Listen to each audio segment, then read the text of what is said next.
Phone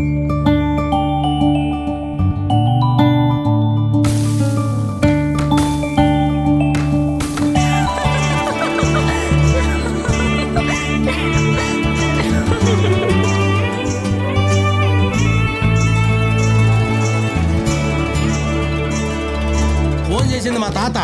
ఒరే తాత, నువ్వు తాతవేనా? మనవరాలు పెళ్లికి నువ్వు రాకంటుంటావా? ఇంత లేట్ అయితే ఎలాగా? పెళ్లి పనులన్నీ క్లియర్ అయిపోయి లైటింగ్ వాళ్ళకి క్యాటరింగ్ వాళ్ళకి అడ్వాన్స్ కూడా ఇచ్చాను. డెకరేషన్ నుంచి సాయంత్రం మ్యాటర్ దాకా అంతా క్లియర్. అమ్మమ్మని తీసుకుని అర్జెంట్గా వచ్చాయి, ఇంక లేట్ చేయకో. ఏరా బాగున్నావా? ఏంటి పాప ఒక్కదాని వచ్చినావా? మా ఏడే ఇంకా పొలం పనులు అవ్వలేదు కదరా, రాలేదు. నాకు అర్థమైందిలే ఎక్కడికి వెళ్ళాడు. సరే నువ్వు లోపలికి వెళ్ళి. నీకు తగిలోడేలే. హలో, ఎవరండి? హలో సార్, నేను కరెంట్ ఆఫీస్ నుంచి కాల్ చేస్తున్నాను. గత 2 నెలలుగా మీ బిల్ అనేది పెండింగ్ లో ఉంది కాబట్టి ఇప్పుడు ఒక 10 నిమిషాల్లో మీ కరెంట్ కట్ చేస్తున్నారు. ఏంటి మేడం, 2 నెలల నుంచి బిల్లు కట్టలేదా? నేను బిల్లు కట్టి 2 రోజులు అయిందండి. చూడండి, ఇక్కడ మేము కరెక్ట్ గానే చెక్ చేసి చెప్తున్నాము. 2 నెలలుగా మీ బిల్ అనేది పెండింగ్ లో ఉంది కాబట్టి ఒక 10 నిమిషాల్లో మీ కరెంట్ ఇప్పుడు తీసేస్తున్నారు. ఏంటమ్మా? నా రూమ్ లో ఏసీ రావట్లేదు. మన రూమ్ లోకి వెళ్ళి పెద్ద ఫ్యాన్ ఉంది సార్, వెళ్ళు. ఆ మేడం గారు చెప్పండి. సార్, మేము ఇక్కడ చెక్ చేసే చెప్తున్నాం. మీరు 2 నెలలుగా బిల్ కట్టలేదనే చూపిస్తుంది. మేడం అది కాదు మేడం, ఒక పక్క మా చెల్లి పెళ్లి జరుగుతుంది, చుట్టాలు బంధువులు అందరూ వచ్చారు. ఈ టైంలో మీరు కరెంట్ తీసేస్తారంటే మాకు చాలా ప్రాబ్లం అయిపోతుందండి. సార్ ప్లీజ్, ఇక ఇక్కడ చేసేది ఏమీ లేదు. మీరు కరెంట్ ఆఫీస్కి వెళ్ళి ఇమ్మీడియట్ గా మీ పెండింగ్ బిల్ ఏదైతే ఉందో అది పే చేసేయాలి. పే చేసిన తర్వాత 24 గంటల తర్వాత మీకు పవర్ అనేది వస్తుంది. ప్లీజ్ మేడం, మా చెల్లి పెళ్లి మేడం, మా పరిస్థితిని అర్థం చేసుకోండి. సరే సరే సార్, మీరు ఇంతలా చెప్తున్నారు కాబట్టి మీ పరిస్థితిని నేను దృష్టిలో పెట్టుకొని నేను మీకు ఇప్పుడు ఒక లింక్ అనేది షేర్ చేస్తాను, చూడండి. దానికి మీరు ఒక 10 రూపీస్ పంపిస్తే చాలు.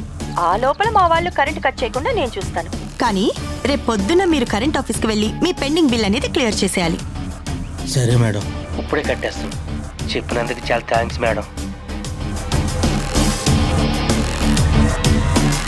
మేడం, మీరు పంపిన లింక్కి 10 రూపాయలు పంపించాను madam. Okay sir, thank you. అమ్మయ్య, థ్యాంక్స్ మేడం.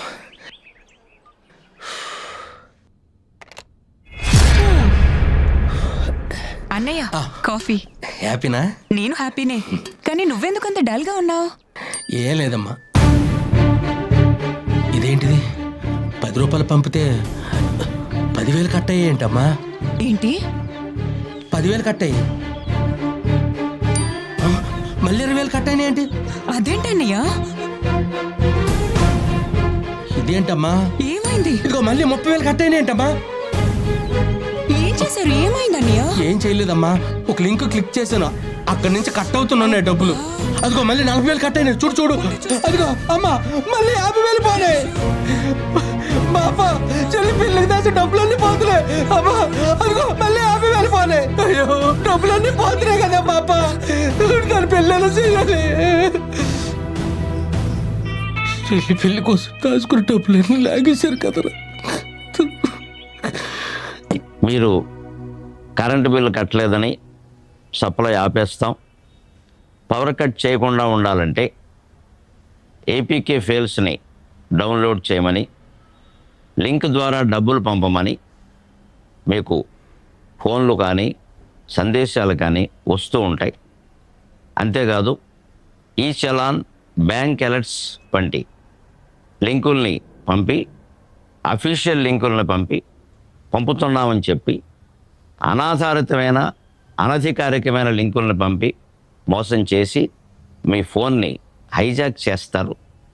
అంచేతన చాలా జాగ్రత్తగా ఉంటూ, ముఖ్యంగా ఏపీకేతో ముగిసే ఫైల్స్ను కానీ తప్పుడు లింకులను కానీ ఏవి ఆన్ చేయకుండా ఉండి మీ సొమ్ముని మీరు కాపాడుకోవలసిందిగా విజ్ఞప్తి చేస్తున్నాం.